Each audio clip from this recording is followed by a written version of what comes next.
Good morning guys, स्वागत है आपका हमारे यूट्यूब चैनल योर एग्ज़ाम्स में। आज है 10 मार्च 2022 और 10 मार्च 2022 के जितने भी इम्पोर्टेंट क्वेश्चन करंट अफेयर के बनते हैं, आज हम उन सभी प्रश्नों पर चर्चा करेंगे।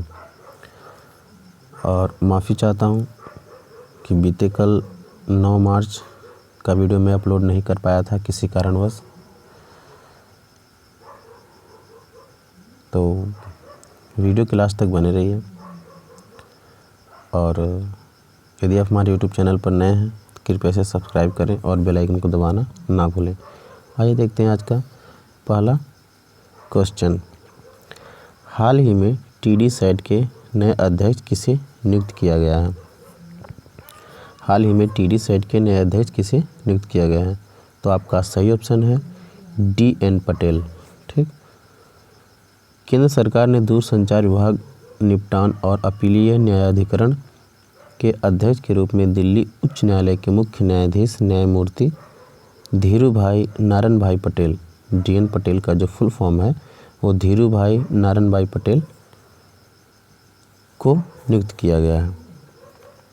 उन्हें 7 जून 2019 को दिल्ली उच्च न्यायालय के मुख्य न्यायाधीश के रूप में नियुक्त किया गया था और अब उन्हें 12 मार्च 2022 को उनकी सेवानिवृत्ति से कुछ दिन पहले टीडी सैट का अध्यक्ष बनाया गया है। तो टीडी सैट का स्थापना सन 2000 में और टीडी सैट का मुख्यालय नई दिल्ली में है। इतना पॉइंट आप लोग याद रखिएगा।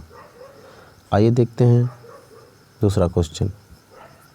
छत्रपति शिवाजी महाराज की प्रतिमा का अनावरण किनके द्वारा किया गया? तो आपका सही ऑप्शन है ऑप्शन नंबर ए, प्रधानमंत्री द्वारा। भारत के प्रधानमंत्री नरेंद्र मोदी ने पुणे महाराष्ट्र में महान मराठा योद्धा छत्रपति शिवाजी महाराज की एक लंबी प्रतिमा का अनावरण किया है। यह मूर्ति 1850 किलोग्राम गन मेटल से बनी है और लगभग 9.5 फीट ऊंची है। देखते हैं नेक्स्ट क्वेश्चन। 2022-23 में कवच के तहत भारतीय रेलवे द्वारा कितने किलोमीटर रेलवे नेटवर्क को लाया जाएगा? पिछले वीडियो में हमने बताया था कि कवच क्या है। कवच एक ऐसी प्रणाली है जो दो ट्रेनों के बीच टक्कर को स्वतः रोकने का काम करती है।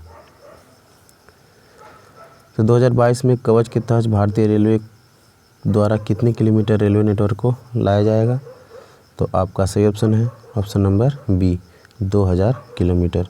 2022-23 में सुरक्षा और क्षमता वृद्धि के लिए प्रधानमंत्री के आत्मनिर्भर भारत के हिस्से के रूप में 2000 किलोमीटर रेलवे नेटवर्क को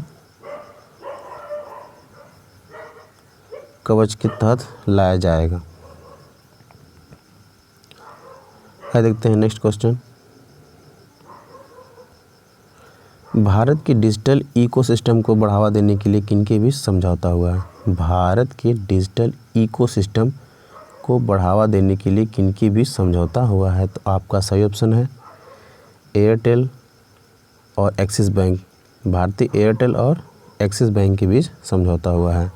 एक्सिस बैंक और भारतीय एयरटेल ने वित्तीय समाधानों की एक श्रृंखला के माध्यम से भारत में डिजिटल पारिस्थितिकी तंत्र के विकास को मजबूत करने के लिए एयरटेल के 340 मिलियन से अधिक ग्राहकों के लिए एक्सिस बैंक से क्रेडिट और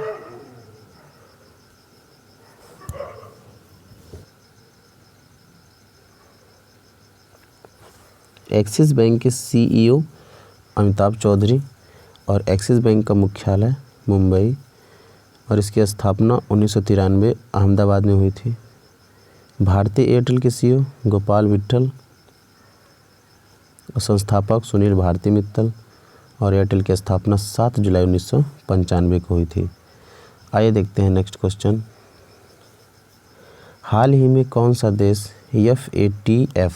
FATF का फुल फॉर्म होता है financial action task force, financial action task force की ग्रे लिस्ट में फिर से आया है? हाल ही में कौन सा देश FATF की ग्रे लिस्ट में फिर से आया है। तो आपका सही ऑप्शन है ऑप्शन नंबर ए पाकिस्तान।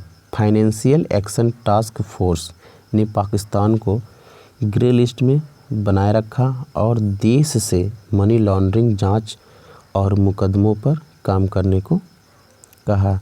FATF ने संयुक्त अरब अमीरात को भी अपनी ग्रे वॉच लिस्ट में शामिल किया है।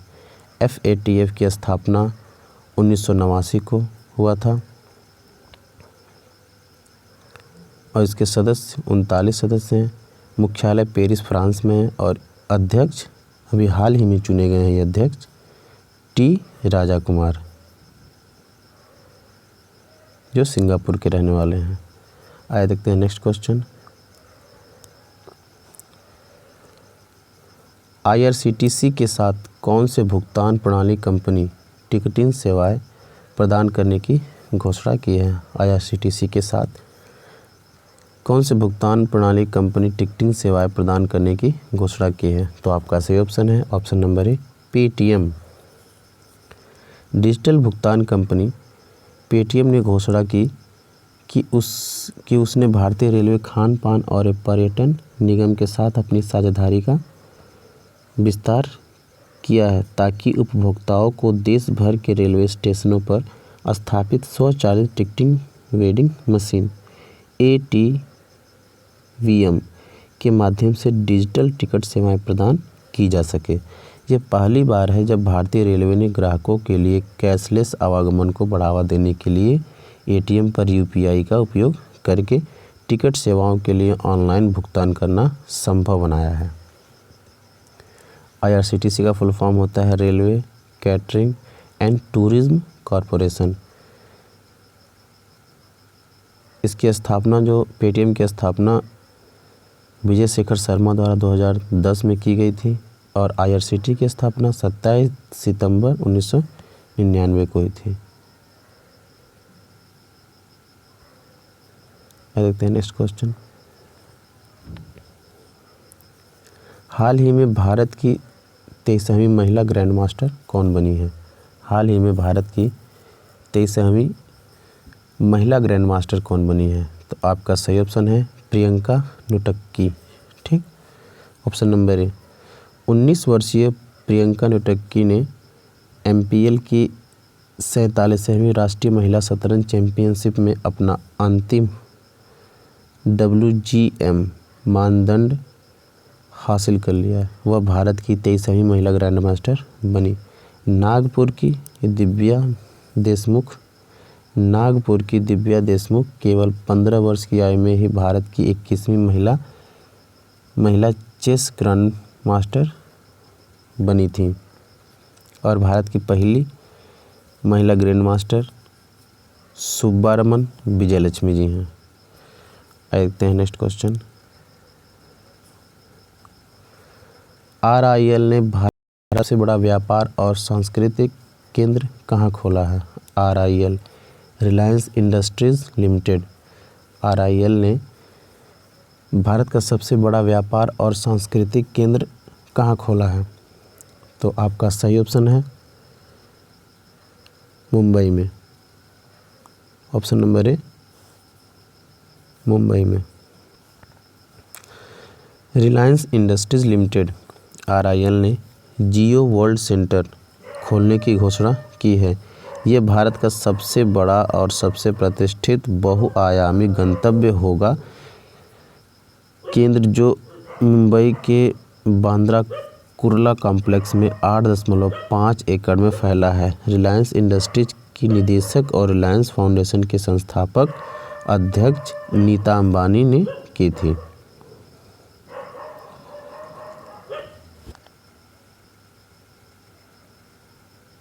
आइए देखते हैं नेक्स्ट क्वेश्चन। अंतर्राष्ट्रीय महिला दिवस कब मनाया जाता है। अंतर्राष्ट्रीय महिला दिवस कब मनाया जाता है। तो आपका सही ऑप्शन है 8 मार्च। अंतर्राष्ट्रीय महिला दिवस हर साल 8 मार्च को विश्व स्तर पर मनाया जाता है। यह दिन महिलाओं को सामाजिक, आर्थिक, सांस्कृतिक और राजनीतिक उपलब्धियों को मान्यता देता है। यह आयोजन महिलाओं की उपलब्धियों का जश्न मनाता है और त्वरित लैंगिक समानता के लिए महिलाओं की समानता और लॉबी के बारे में जागरूकता बढ़ाता है। 1975 में संयुक्त राष्ट्र संघ ने पहली बार 8 मार्च को अंतर्राष्ट्रीय महिला दिवस मनाया था। संयुक्त राष्ट्र के महासचिव एंटोनियो गुटेरेस स्थापना 24 अक्टूबर 1945 और इसका मुख्यालय जो है न्यूयॉर्क संयुक्त राज्य अमेरिका में स्थित है। देखते हैं नेक्स्ट क्वेश्चन। माइक्रोसॉफ्ट ने अपना चौथा डेटा सेंटर कहाँ स्थापित करने की घोषणा की है? माइक्रोसॉफ्ट ने अपना चौथा डेटा सेंटर कहाँ स्थापित करने की घोषणा की है? तो आपका सही ऑप्शन है ऑप्शन नंबर ए, तेलंगाना। माइक्रोसॉफ्ट ने हैदराबाद तेलंगाना में भारत में अपना चौथा डेटा सेंटर स्थापित करने की घोषणा की है। हैदराबाद डेटा सेंटर भारत का सबसे बड़े डेटा केंद्र में से एक होगा और 2025 तक चालू हो जाएगा। माइक्रोसॉफ्ट के पास पहले से ही पुणे, मुंबई और चेन्नई में 3 भारतीय क्षेत्रों में एक डेटा सेंटर है। माइक्रोसॉफ्ट के सीईओ और अध्यक्ष सत्य नडेला और माइक्रोसॉफ्ट का मुख्यालय जो है वो रेडमंड, वाशिंगटन, संयुक्त राज्य अमेरिका में है। तो ये थे 9 मार्च के करंट अफेयर। आइए देखते हैं आज के करंट अफेयर्स के महत्वपूर्ण क्वेश्चन। कौशल्या मातृत्व योजना किस राज्य सरकार द्वारा शुरू की गई योजना है? कौशल्या मातृत्व योजना किस राज्य सरकार द्वारा शुरू की गई योजना है? तो आपका सही ऑप्शन है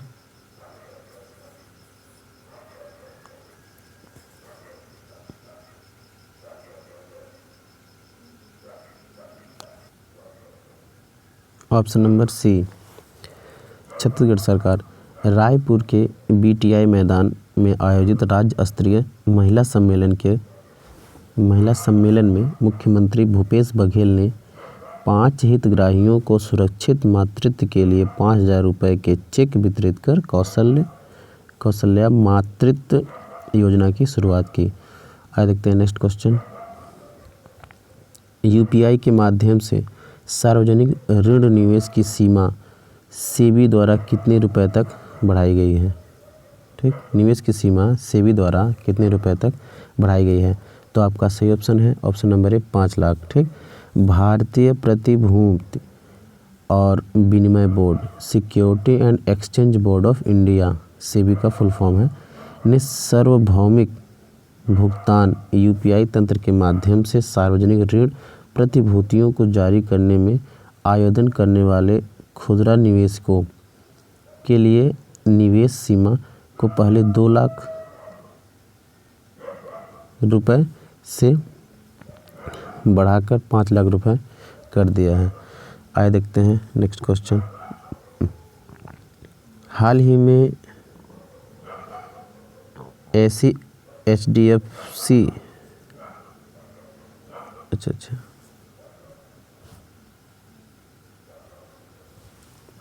हाल ही में HDFC म्यूचुअल फंड द्वारा किस योजना को लॉन्च किया गया है?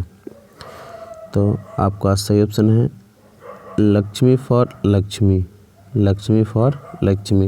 HDFC म्यूचुअल फंड ने महिलाओं के नेतृत्व वाली वित्तीय सशक्तिकरण पहल लक्ष्मी फॉर लक्ष्मी की शुरुआत की है। देखते हैं नेक्स्ट क्वेश्चन। जलवायु बल अंटार्कटिका अभियान में भारत का प्रतिनिधित्व करने के लिए किसे नामित किया गया है? ठीक, तो आपका सही ऑप्शन है option number A, Aarushi Varma. राष्ट्रीय स्तर की निशानेबाज और दिल्ली की रहने वाली एक पर्यावरणविद आरुषि वर्मा को जलवायु बल अंटार्कटिका अभियान में भारत का प्रतिनिधित्व करने के लिए चुना गया है, जो मार्च 2022 में आयोजित होने वाला है। Next question. किस बैंक द्वारा बी अवेयर नामक पुस्तक को लॉन्च किया गया है? तो आपका सही ऑप्शन है Reserve Bank of India, option number C. भारतीय रिजर्व बैंक ने बी अवेयर नाम की एक पुस्तिका लॉन्च की है जिसमें धोखेबाजों द्वारा इस्तेमाल किए जाने वाले सामान्य तौर तरीकों और विभिन्न वित्तीय लेन देन करते समय बरती जाने वाली सावधानियों को शामिल किया गया है।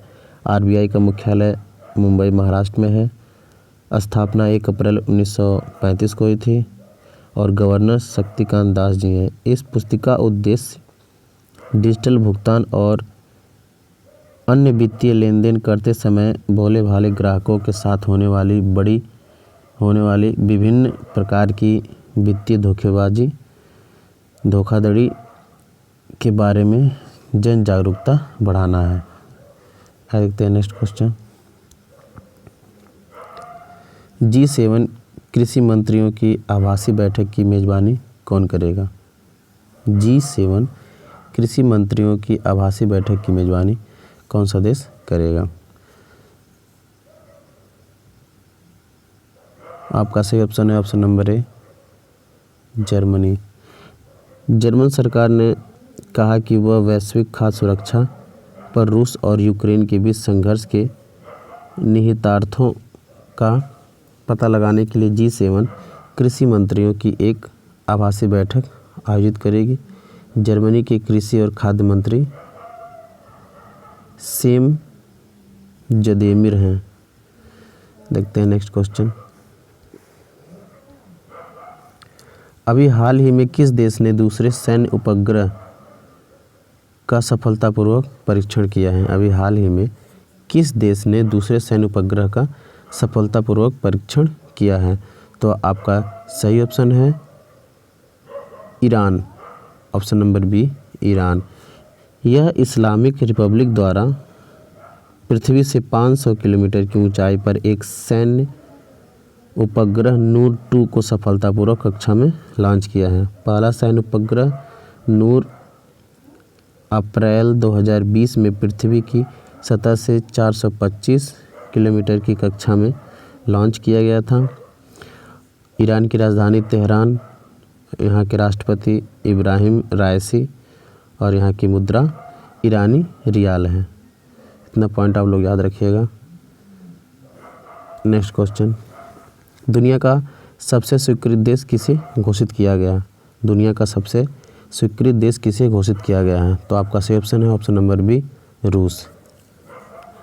प्रतिबंध निगरानी सूची साइट के अनुसार यूक्रेन पर अपने आक्रमण के कारण रूस दुनिया का सबसे स्वीकृत देश बन गया है। 22 फरवरी 2022 के बाद रूस पर कुल प्रतिबंध 5530 हो गए हैं, जिसका नेतृत्व अमेरिका और यूरोपीय देश द्वारा किया गया। सीरिया और उत्तर कोरिया पर क्रमशः 2608 और 2077 प्रतिबंध हैं। अर्थात जो रूस है ये सीरिया और उत्तर कोरिया जैसे प्रतिबंधित देशों को भी पीछे छोड़ दिया है। रूस की राजधानी मॉस्को, राष्ट्रपति व्लादिमीर पुतिन और मुद्रा है यहाँ की रूसी रूबल। आइए देखते हैं next question. Financial action task force का अध्यक्ष किसे बनाया गया है? तो आपका सही ऑप्शन है T Raja Kumar, option number ए। सिंगापुर के रहने वाले टी राजा कुमार को दुनिया की एंटी मनी लॉन्ड्रिंग और anti terrorism financing agency financial action task force FATF का अध्यक्ष बनाया गया है। इनका कार्यकाल 1 जुलाई 2022 से 2 साल के लिए रहेगा। जर्मनी के डॉक्टर मार्कस प्लियर के स्थान पर चुना गया है। आइए देखते हैं नेक्स्ट क्वेश्चन। भारत के किस IIT में परम गंगा नामक सुपर कंप्यूटर स्थापित किया गया है? आपका सही ऑप्शन है option number C, IIT Roorkee. Centre for development of advance computing ने national super computer mission NSM के दूसरे चरण के तहत IIT रुड़की में परम गंगा नामक एक सुपर कंप्यूटर स्थापित किया है। परम गंगा की सुपर कंप्यूटिंग क्षमता 1.66 पेटाफ्लॉप्स है। तो ये थे आज के कुछ करंट अफेयर के क्वेश्चन जिस पर हमने डिस्कस किया। उम्मीद करता हूँ आपको वीडियो पसंद आया है। यदि आपको हमारा वीडियो पसंद आया है तो कृपया इसे लाइक करें और जो भी गलतियाँ हों उसे कमेंट सेक्शन में बताने की कृपा करें। Thank you.